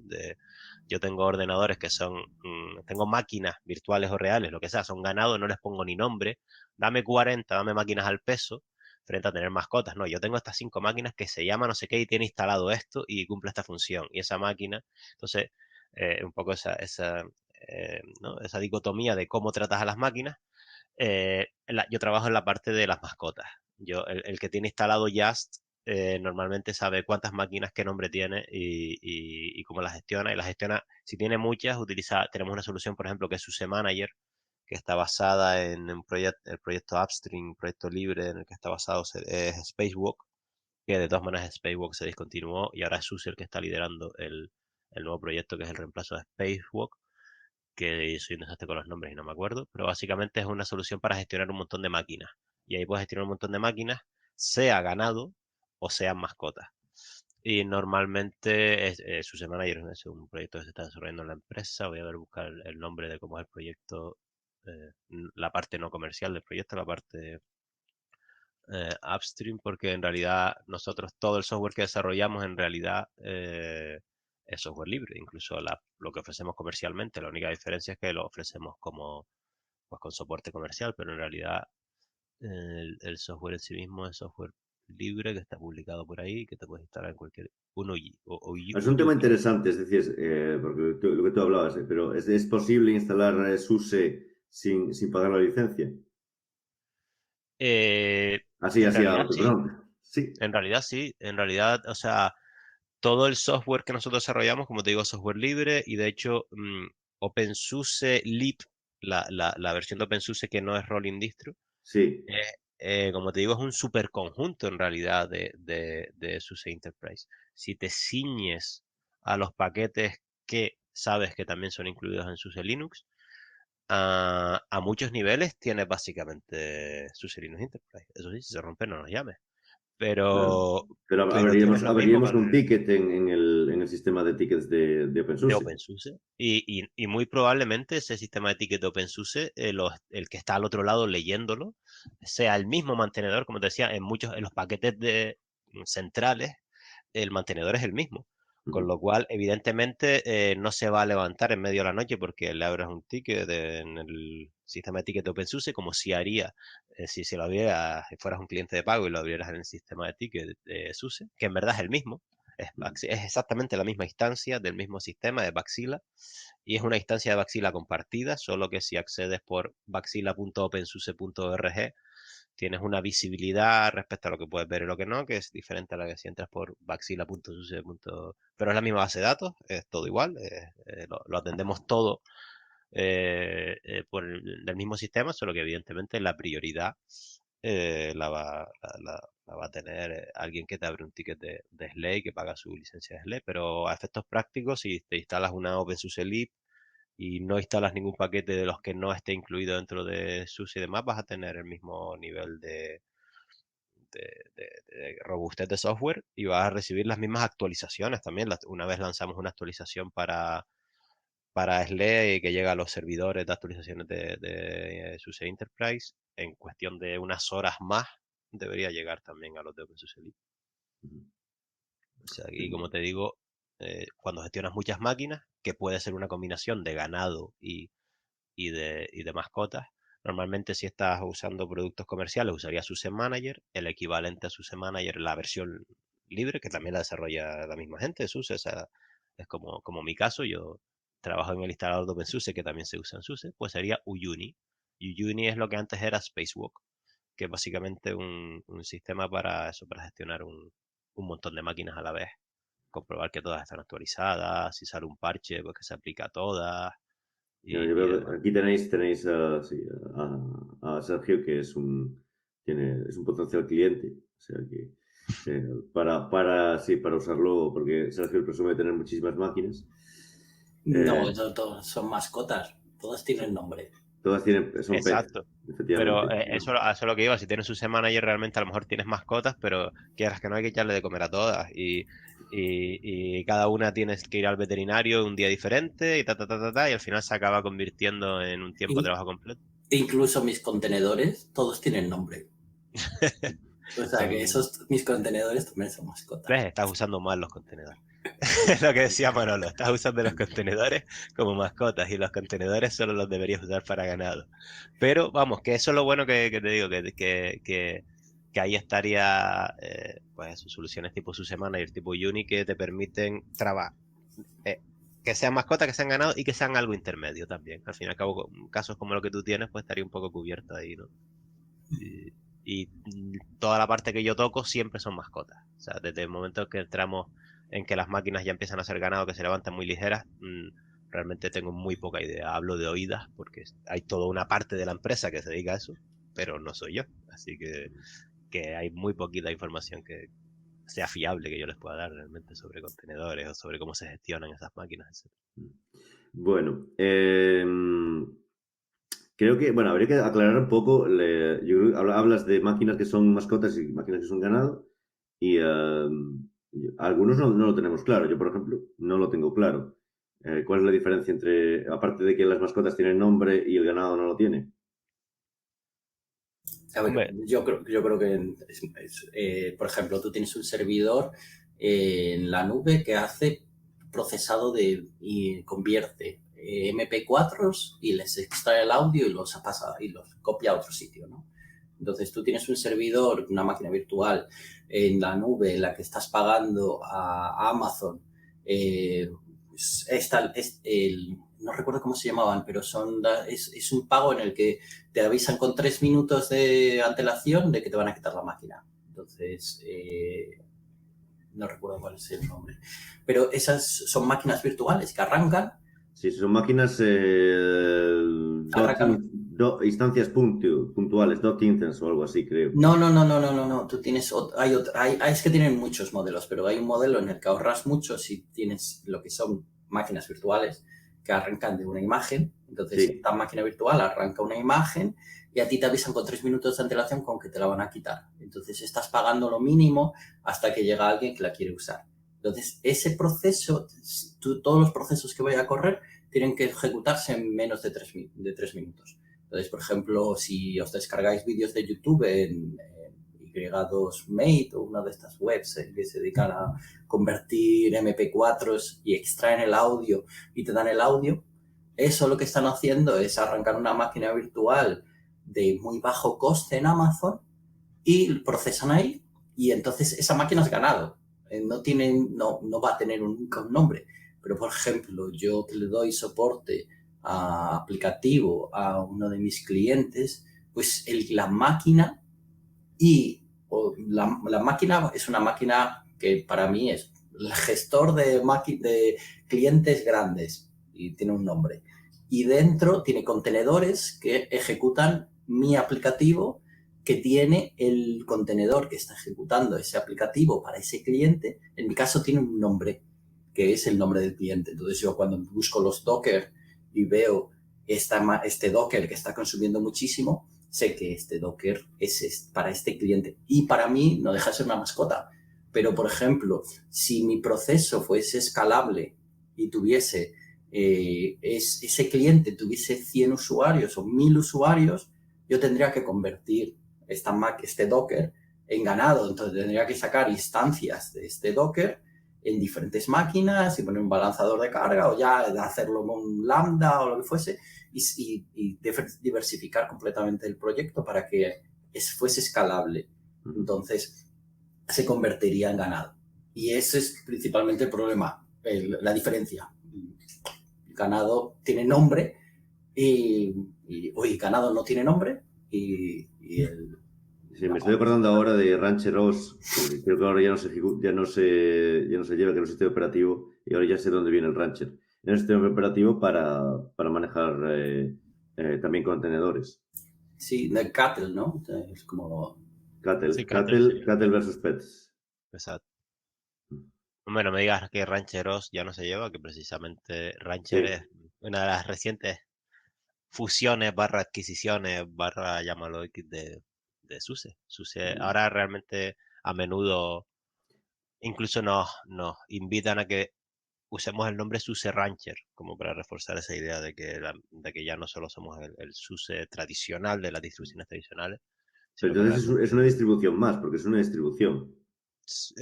bueno, es una solución, pero sí, es una solución más grande, pero sí, incluye su propia Distribución, por eso. De hecho, yo lo veo más como una capa que como una distribución, aunque efectivamente sea una distribución. Ahora se está poniendo muy de moda instalar Kubernetes usando Rancher apoyado sobre una solución de virtualización, véase VMware, véase KVM o la que quiera. Me parece ir añadiendo capas, más capas, más capas, más capas. Es verdad que Rancher te da una distribución de Kubernetes ya preconfigurada, que si te gustan los sabores que te dan, está muy bien. Pero si no te gustan los sabores o prefieres cambiar una pieza, mejor no te apoyes en Rancher. Lo siento, Ancor. No, sí, te digo, entra dentro de la parte de la empresa que no controlo especialmente, con lo cual todo lo que diga hay que tomarlo como de hecho, no es la única, porque MicroOS también va de contenedores. Claro, exacto. De hecho, nosotros ya teníamos SUSE MicroOS como un proyecto del que les estaba hablando cuando nos unificamos o lo de siempre cuando se unen dos empresas, quién compra quién, si es una fusión, lo que sea, pero digamos que cuando nos fusionamos con Rancher, que en cierto modo se solapa con MicroOS en el sentido de que ataca al mismo dominio del problema. Cierto es que MicroOS sería como la pieza que es el sistema operativo en Rancher, pero como decía Manolo, Rancher es una solución integrada, grande. Es verdad que por lo que he oído, hablando de como objetivo del desconocimiento, por mucho que sea mi misma empresa, no lo tomen como una opinión bien formada, pero sí es verdad que la gente que trabaja suele decirme eso, que Rancher está muy bien porque te da una solución ya integrada, que te da lo que necesitas, todo lo que necesitas, te quita la complejidad. Pero mi impresión es que luego cuando la gente empieza a hacer fine tuning, a querer cambiar piecitas muy pequeñas tal cual, empieza a ser como trabajo adicional, como toda solución integrada al final, y llega un momento en que dicen, pues me voy a quitar Rancher porque no me está dando, porque ahora mismo el trabajo manual que tengo que hacer, estoy matando la ventaja de haber tenido una solución que me permitió montar Kubernetes más 20.000 cosas, lo monté en un día, era darle 4 botones, eran 4 piezas, esto es una maravilla. A medida que te especializas, quieres tocar más y bueno, lo que ocurre siempre con las soluciones integradas, que al final llega un punto en el que no te están aportando nada porque tú quieres estar en control de cada pequeño detalle. Entonces Rancher te ofrece ese nivel de abstracción superior. A medida que vas bajando, algunos componentes de Rancher te serán útiles y otros no, y al final puedes acabar.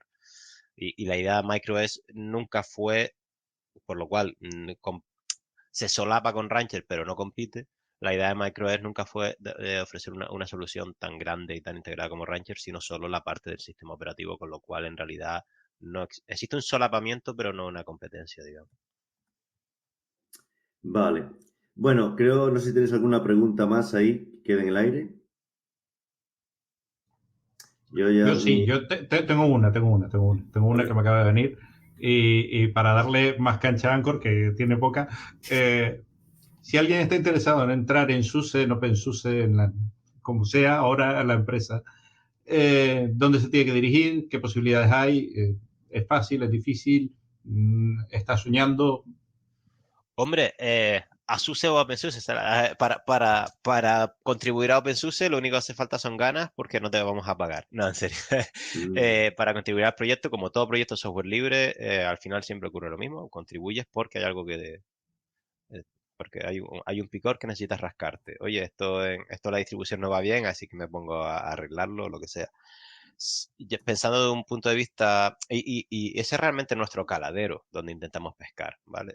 Nosotros, o sea, si alguien que contribuye al software libre, que desarrolla software libre, sea o no de la comunidad OpenSUSE, es realmente el tipo de candidato que SUSE como empresa va a buscar, porque lo que vas a hacer en tu día a día es trabajar en la comunidad de software libre, en realidad, solo que pagado.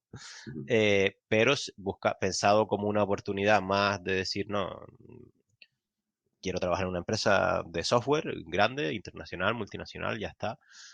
Por supuesto tenemos la típica web, jobs.suse.com. Ahí estamos siempre fichando de todo, como toda empresa de cierto tamaño, pues siempre hay vacantes abiertas por un tubo. Es más o menos todas las tecnologías y demás, que, o sea, por supuesto Linux, software libre y demás, pero hay bastante, si hablamos de desarrollo, hay mucho Ruby, hay mucho Python, hay incluso Java, aunque tal vez menos, porque partes de, por ejemplo, de Uyuni, de SUSE Manager que estamos hablando, están hechas en Java también.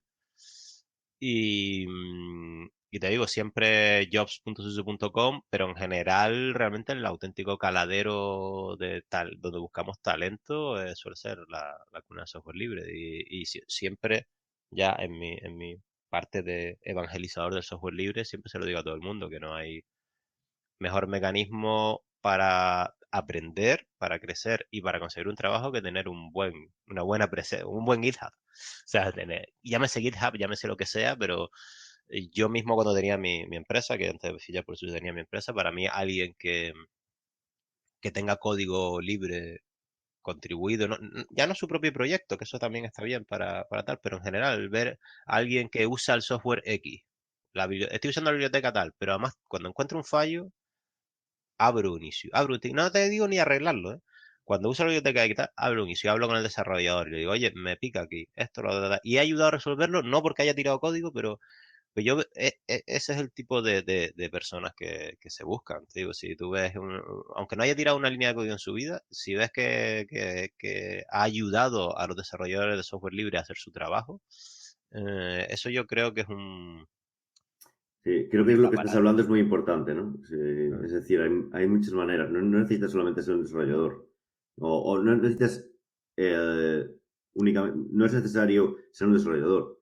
Tú puedes contribuir a una comunidad de código abierto de otras maneras y ser tremendamente útil si eres capaz de también seguir unos procesos, ser capaz de comunicar, ser capaz de entender lo que está sucediendo.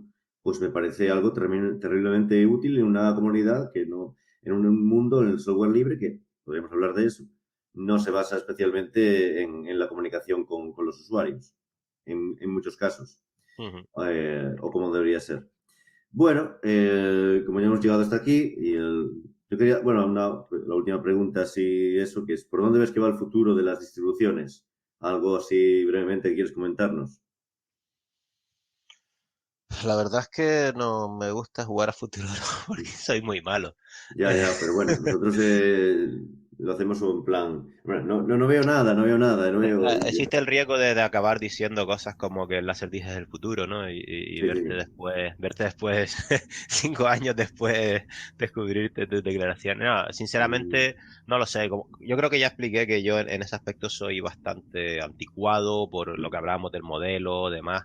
Veo muchos nuevos modelos, veo que en todo este modelo de contenedores y demás, se están ahora inventando las soluciones que deben resolver los problemas. Por ejemplo, la seguridad. Oye, ya no tengo a 20 tíos que saben de cada capa mirando, pero ¿cómo lo resuelvo ahora? Con auditoría, desde el otro lado, por ejemplo. Ahora lo que tengo son soluciones que auditan los contenedores y descubren fallos y demás. Entonces, primero, No parto de bloques súper probados para hacer mi edificio, sino hago mi edificio con cosas súper modernas y luego traigo otro proceso que es auditar que eso esté bien y arreglar lo que haya ido mal. Por ejemplo, entonces a lo mejor el futuro ahora estamos viendo surgir eso, digamos, todo un ecosistema en torno a los contenedores orientados a asegurar la integración, a asegurar la seguridad, asegurar esas cosas que antes aseguraban las distribuciones, pero que las distribuciones no van suficientemente rápido, no te ofrecen lo último de lo último. Entonces ahora la cosa va un poco al revés. Es primero sácalo y después audítalo. Y por ahí hay movimientos interesantes, soluciones interesantes de eso, de diagnóstico de Dockers, digamos, de diagnóstico de toda la infraestructura, de mirar cómo está la seguridad, dónde falla, dónde está la integración. Con lo cual es un poco el modelo, yo creo que va a ir más por ahí, más que por el tradicional que ya hemos estado discutiendo de distribución. Bueno, y llegamos un poco a la parte final ya del podcast, la última parte, y creo que podríamos retomar el tema, ya que es el último episodio del año, el tema que dejamos pendiente en el episodio anterior, que fue al comentar por encima el tema de el burnout, o sea, el estar quemado en el mundo IT, en el mundo de informática, que todo esto surge a partir de un artículo de un miembro de nuestra comunidad. Es lo mejor, es decir, si los que formáis parte de la comunidad de la Vieja Guardia y que nos estáis escuchando, lo mejor que podéis hacer es darnos material, darnos forraje para el ganado y contribuir todo lo que hagáis. Nos interesa hablar sobre eso. Y la verdad es que Ulises se marcó un gran artículo al respecto del estar quemado y cómo afecta incluso a gente muy veterana y incluso a gente joven que está en la industria y por qué sucede. Porque uno de los motivos que comentaba era constante cambio, es decir, aquí tenemos que estar aprendiendo siempre. Por ejemplo, antes tenías que aprender un dialecto del Perl, después tuviste que aprender Ruby, ahora hay gente que está aprendiendo Rust y otros están aprendiendo cómo funciona Rancheros. Bueno, ¿queréis comentar algo? Sobre todo Manolo, que es el que más insistió en ese artículo. Bueno, yo leí el artículo y la verdad que me sentí bastante identificado. Me veo en muchas de las cosas que decía Uli y hay algo que hablo mucho con la gente por ahí y la realidad es que ponte a mirar las otras profesiones, ¿vale? ¿Cuántas profesiones ves que, yo qué sé, un médico, ¿no? Que termine su jornada laboral y que se ponga a estudiar la nueva forma de operar a alguien? Cosa que hoy en día podría estar sucediendo porque los médicos van a congresos y está sucediendo, y está cambiando, está aplicando, la aplicación de la tecnología sucede. Pero incluso así, los médicos van a congresos, ¿de acuerdo? ¿Cuántos médicos organizan su propio congreso para ver a sus colegas médicos, a pesar de que les cueste su tiempo libre, y montan una conferencia de médicos en las que hablamos de las técnicas nuevas que estamos implementando en nuestros ratos libres? En la informática eso es el día a día, o sea, echamos muchísimas horas fuera del trabajo. O montar un podcast. Echamos muchísimas horas fuera del trabajo, no solo para mantenernos al día, que también, sino para trastear, investigar, probar cosas nuevas, colaborar con más gente, software libre, todas estas cosas. Al final, no sé si es un buen modelo. El fallo de seguridad del Log4j, pues resulta que los mantenedores son 3 tíos que tienen 2 trabajos. Tienen su trabajo del día a día, de ser desarrolladores de software, y su trabajo de mantener Log4j. Han resuelto el bug en 3 días y aún así han recibido un aluvión de críticas de la leche. No sé, yo creo que todo esto al final te va quemando y el primer día, ay, qué bien, participo en todo. Después de X años ya la cuesta se vuelve muy, muy hacia arriba, muy empinada. No sé qué piensan ustedes. Yo creo que, por ejemplo, el caso de SSL, que también les cayó leches. Y al final lo que pasó es que las grandes corporaciones decidieron, no podemos dejar esto en manos de gente que no está cobrando porque mira cómo nos la están liando. Y entonces se profesionalizó, ¿no? Entonces yo trabajando en el Open Source Technology Center de Intel, el 01.org, yo vi que el mundo libre tiene esas dos vertientes, la vertiente de las empresas lo hacen falta, necesitan que siga existiendo, y la versión de, pues yo lo hago porque me gusta, como el programador de MicroPython, que es el lenguaje para microcontroladores, o por ejemplo en JavaScript, que estaba el JavaScript para microcontroladores, que se llama el DAC.js, y que es la versión que escribe el programador porque sí, y luego está JerryScript, que es el que escribe Samsung. Pues llevan diferentes infraestructuras, llevan diferentes capacidades, llevan diferentes salarios. Uno está pagando por hacerlo, el otro está claro que el tío que está haciéndolo por su cuenta en su casa está cansado a veces, sobre todo por las leches que te caen. Ese es un tema que entronca perfectamente con lo que decía Anchor antes del código abierto, porque yo creo que, vale, tú contribuyes a un proyecto de código abierto, sobre todo si estás empezando, te recomienda tu profesor o alguien que pasa por tu universidad o por tu instituto de una charla de código abierto y te recomienda contribuir al código abierto, ¿vale? Pues está bien porque estás aprendiendo y eso, pero claro, no escala la única forma de que escale para un desarrollador profesional que realmente va a vivir de eso o le va a usar mucho tiempo con eso, va a estar pendiente mucho tiempo de eso, es encontrar patrocinadores, encontrar a un mecenas, que puede ser una empresa o varias empresas.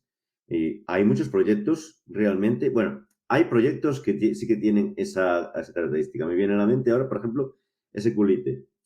SQLite o SQLite, o como se queréis llamarlo, hay una fundación que tiene empresas que no os podéis imaginar. ¿Por qué? Porque al final todas meten ese dinero, no todas lo usan y todas un poco quieren estar ahí, ¿no? Porque no quieren que nadie se quede con eso.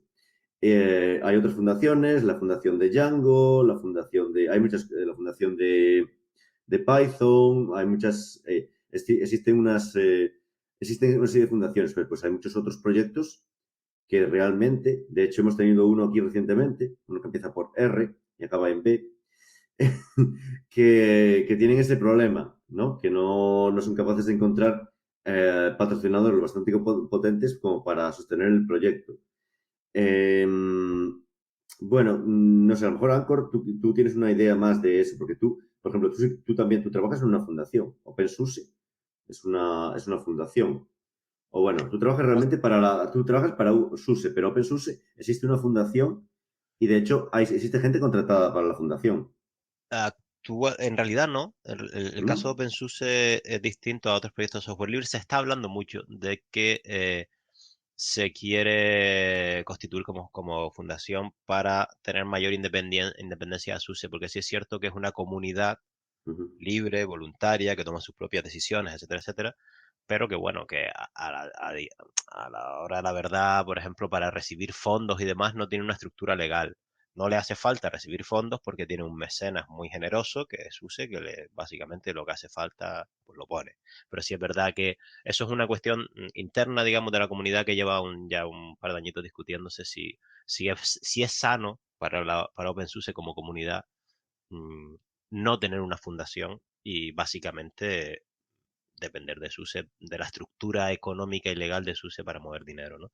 Pero sí es verdad que muchas como puede ser una excepción, muchos proyectos de software libre sí están constituidos como fundaciones o lo que sea para poder eso, pues recibir fondos o para poder tener una actividad legal. Ahí la clave está cuando pasan cosas como lo de Log4j, Log4j, o bueno, acabo de hacer una mezcla de idiomas, es el tema de que si realmente es un software tan importante que ha resultado tan grave una vulnerabilidad y demás, el problema han sido las empresas que han entendido mal el software libre y han estado cogiendo sin dar nada a cambio. O sea, si realmente encontramos un software tan pequeño es de vital importancia para un montón de empresas muy grandes y esa gente no está recibiendo dinero, todo ese montón de empresas muy grandes no han entendido nada. Están usando mal el software libre. No, software libre no quiere decir que tengo cosas aquí que puedo coger y ya está, no. Si te está apoyando en esos componentes, querrás asegurar su seguridad. ¿Cómo asegura su seguridad? como lo harías con tu propio software si lo desarrollaras en tu casa, poniendo recursos. Entonces, es cierto que a veces el modelo de software libre, como todo, puede que pues habrá momentos en que habrá gente que se aproveche, entre comillas, que lo entienda mal. Hay proyectos que han sido mucho más exitosos en esa labor de, como tú bien dices, constituir una fundación y conseguir que varias empresas. SQLite ha sido una gente que lo ha hecho bien. Ha sabido decir, oye, mi componente es importante, ustedes lo saben, eh, ninguno de ustedes quiere que la empresa A me compre y yo pase a ser no a Securite, sino de la propiedad de A. Oye, se han unido, entre bomberos no nos pisemos la manguera, vamos a todos a constituir una fundación, a poner pasta a todas a partes iguales, perfecto. Y hay proyectos que no han sabido hacer eso porque pues estos 3 desarrolladores de Log 4J, pues no, nadie ha pensado en ellos, ni ellos han sabido hacerse notar de aquí para atrás. Sí, depende como todo en la vida, no todo es tirar código, hay que saber también política. No, pero es complicado porque, claro, tiene la propiedad de que el software, ¿no? Se puede copiar, y si tú haces un software libre, es decir, si ahora, por ejemplo, los 4J, 4 bancos deciden patrocinarlo, y después viene el banco de Las Palmas, no sé si existe, pero podría existir y dice, vale, pues yo me lo quedo, lo uso y que lo paguen otros. Y me beneficio de eso. Pero... Y de hecho, me enteré hoy de que, por ejemplo, Clojure realmente, el lenguaje basado en JVM, es una fundación y esa fundación está pagada por un banco brasileño. El principal contribuyente es un banco brasileño que le paga a Rick Hickey, que es el creador del lenguaje, y le paga un buen salario por eso. Pero no creo que vaya barato. Yo creo que viene también cosa de cómo se ha estructurado ahora la programación. O sea, yo ahora instalo una aplicación en Node.js y ¿qué hace? Se baja 500 megas. Y ¿quién va a certificar todos esos paquetes? Pues GitHub. Ese fue el famoso caso del paquete, ¿cómo se llamaba? El ZeroPad. Sí, hubo varias personas que sacaron varios paquetes para poder demostrar que había gente muy vaga y que en vez de escribir 3 líneas de función instalaban un paquete. Y entonces, si no auditas todos los paquetes que estás teniendo, en cualquier momento te pueden colar un paquete, ¿no? Y entonces, a mí pues me pone de muy mala leche instalar una aplicación en Node.js.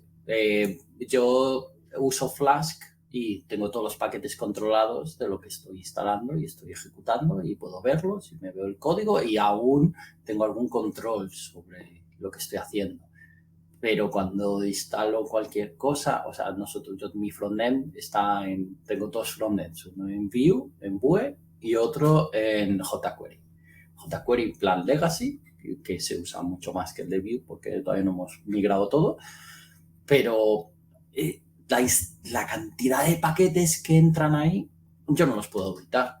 Y a mí ahora mismo, pues volviendo un poco muchísimo atrás en el podcast en los que hablamos sobre los gestores y los que gestionan paquetes y el futuro un poquito de lo que va a ser esto, GitHub no deja de enviarme, oye, tienes esta vulnerabilidad que ha metido Matías, oye, tienes esta vulnerabilidad que has metido tú.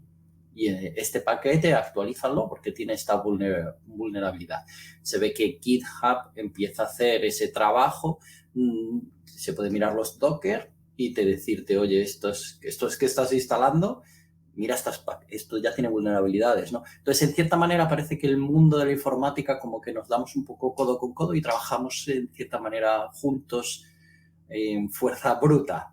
Pues 1.000 millones de monos hacemos así con el código y algunos 500 dicen, uy, aquí hay un fallo. Y entonces llegan a alguien y lo arregla, ¿no? Y si nadie lo arregla, viene una gran empresa y lo arregla porque no le queda otra. Entonces, pues yo creo que va por ahí un poco. ¿Y por qué estamos quemados? Pues por eso mismo. Yo creo que la complejidad está creciendo mucho y aunque ahora cada día es más fácil hacer cosas más espectaculares, también es muy difícil ser el tío que hace el Unreal o el tío... Al final vamos a acabar que antes era muy sencillo levantar algún proyecto de cero Y ahora la cantidad de conocimiento que tienes es como la gente que te hace un doctorado. Pues el doctorado empuja el conocimiento humano un poquito, ¿no? Le hace como un empuje a la bola del conocimiento humano por una esquinita, ¿no? Pues nosotros llegamos aquí y ¿cómo llegamos a esta esquina? Está tan lejos allí. En el software, yo programo en todos los lenguajes a la vez. Quiero hacer un split de una cadena y me tengo que buscarlo. O sea, yo no sé hacer un split porque estoy en JavaScript, en C, en Python, ahora que sí en este lenguaje aleatorio. Yo estoy perdidísimo. Y encima las entrevistas de trabajo no ayudan mucho en este planeta. Probablemente eso que acabas de mencionar sea la clave de la frustración. Por un lado, como tú bien dices, el conocimiento se va expandiendo en todas las direcciones y nos frustra no estar en esa frontera del conocimiento. Pero al mismo tiempo queremos saber de todo. Entonces, es que el que está en una frontera es porque ha seguido una línea recta durante 30 años y está empujando en una dirección. O sea, es un globo inmenso que ya tiene kilómetros y kilómetros de radio, porque afortunadamente el conocimiento va creciendo y crece en todas las áreas. Y es un globo, un círculo, sí, una esfera, no me salía la palabra, una esfera que se va expandiendo. Y si quieres estar en el borde, tienes que coger una dirección y caminar en esa dirección durante 40 años y podrás estar en el borde.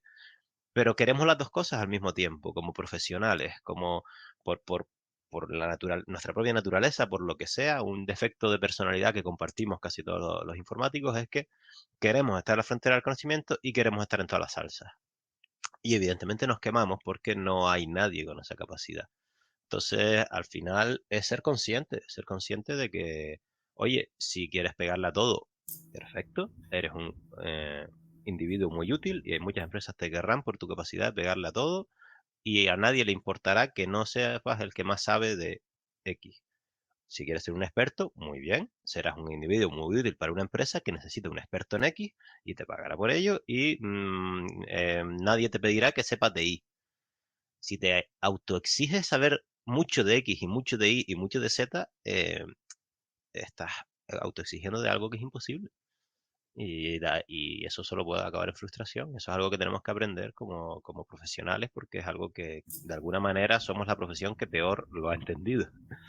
Bueno, en el podcast, por ejemplo, sí que entrevistamos gente que sí que va en esa línea, ¿no? Por ejemplo, Íñigo Quílez, que está en el mayor, al fondo de todo, ¿no? En lo que puedes pensar que es esa esfera, está empujando allí y ya está muy lejos el resto, ¿no? Pero también tenemos gente de programación gráfica, ¿no? Que está haciendo I+D, como Jaspe, que está ahí en el futuro, ¿no? De lo que es. O sea, y en cierta manera se les ve más contentos, menos quemados que nosotros, ¿no? Porque están ahí. Y sin embargo, por ejemplo, Íñigo, estas conversaciones que yo lo he tenido ahí cenando en algún sitio, allá en San Francisco, de que él decía, pues, es que a mí no me interesa nada eso de la web, ¿no? Yo la web, ningún interés más absoluto. Y aprendió web porque hace Shader Toy, ¿no? Pero no tenía ningún interés. Pero, por ejemplo, tenemos Javier Loureiro, que es un generalista y especialista a la vez.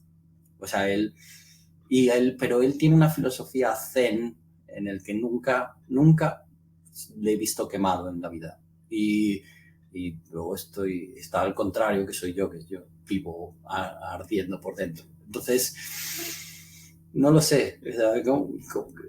Son filosofías de vida, supongo. Claro. Yo no sé mucho de nada en la vida, pero sí creo que un poco la clave en esta profesión no quemarte es la habilidad y la felicidad. Poder decir con total tranquilidad y felicidad y sentirte culpable, eso concreto que me estás hablando, no tengo ni idea y no me preocupa no tenerla. Y yo creo que pues un poco lo que tú decías, yo creo que al final cuando tú puedes tranquilamente que alguien saque un tema de informática y te diga, oye, tú que trabajas en SUSE, ¿qué pasa con Rancher y no sé qué? Pues no tengo ni idea. Coño, pero no trabajas en la misma empresa, sí, pero no tengo ni idea. Y está bien, o sea, no es mi labor y no me interesa. Y a lo mejor dentro de 3 años me parece interesantísimo y le pido a la empresa que me cambie de equipo, pero a día de hoy es otro equipo y bueno, pues guay. Bien, perfecto, ahí está.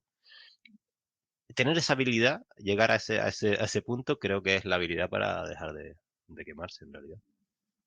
Pues sí, yo creo que lo vamos a dejar ahora con... Yo creo que esta reflexión ha sido muy interesante. Me parece el punto final ideal para el podcast de hoy. Ha sido un placer tenerte con nosotros, Ankur, y de verdad te invitamos a que vengas con nosotros cualquier día a contarnos más sobre OpenSUSE, sobre lo que estás trabajando, más bien que sobre OpenSUSE en general. Y la verdad es que creo que ha sido un broche esta mini temporada de 6 episodios desde el verano que ha quedado todo bastante bien. Pues nada, muchas gracias no solo a Ankur, a vosotros dos por seguir aguantando este podcast. Creo que llevamos no sé cuántos episodios y la verdad es que seguís ahí al pie del cañón. Fran, te echamos de menos. Sí, la verdad es que se echa... Antes había un guión de verdad, vamos a ver, antes había un guión que se nota mucho. O sea, se para la gente por la calle, oye, que ahora da asco el podcast. Es muy normal aquí cuando bajo a kebab de los turcos me dicen esas cosas. Y en fin, continuaremos para el año que viene y veremos a ver si cambian unas cosas o cambia la periodicidad o habrá novedades.